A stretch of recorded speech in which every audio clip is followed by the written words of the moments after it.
Семейството ми е всичко за мен. Атче е жената, която избрах не само с любов, а и с сърце. Тя е моята опора, моят дом и моето спокойствие. До нея се научих какво значи истинско разбирателство, търпение и обич. Тя е силата зад усмивката ми и човекът, който винаги вярва в мен, дори когато сам се съмнявам.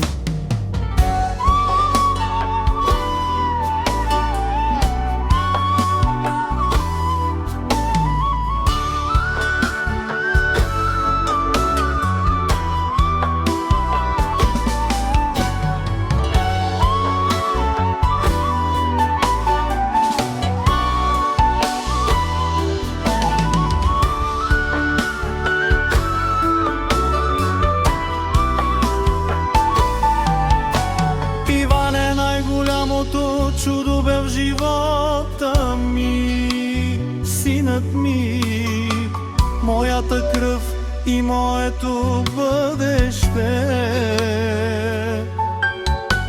В неговите очи виждам смисъла на всеки изминал ден и надеждата за утрешния.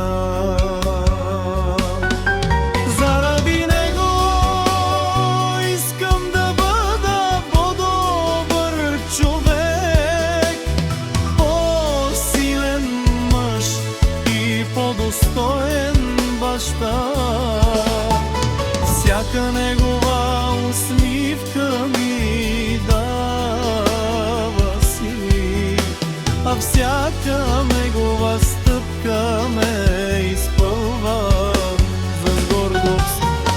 За Атче Иван да дам всичко от себе си, те са причината да вървя напред, да не се отказвам и да вярвам, че истинското богатство не е в думите, да ме в любовта,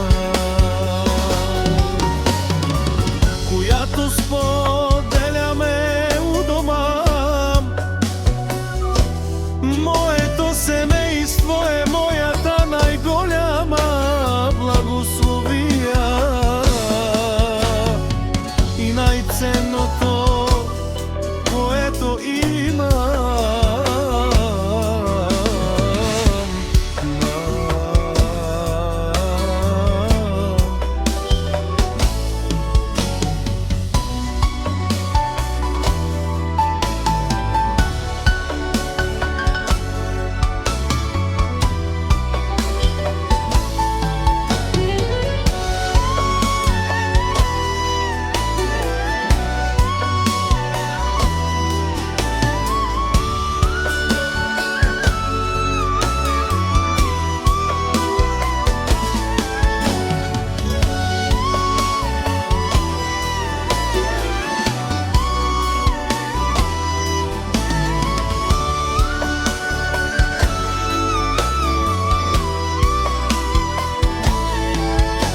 Иван е най-голямото чудо в живота ми, синът ми е моят опора и моето бъдеще. В неговите очи виждам смисъла на всеки изминал ден и надеждата за утрешния. За Атче Иван давам всичко от себе си, те са причината да вървя напред, да не се отказвам и да вярвам, че истинското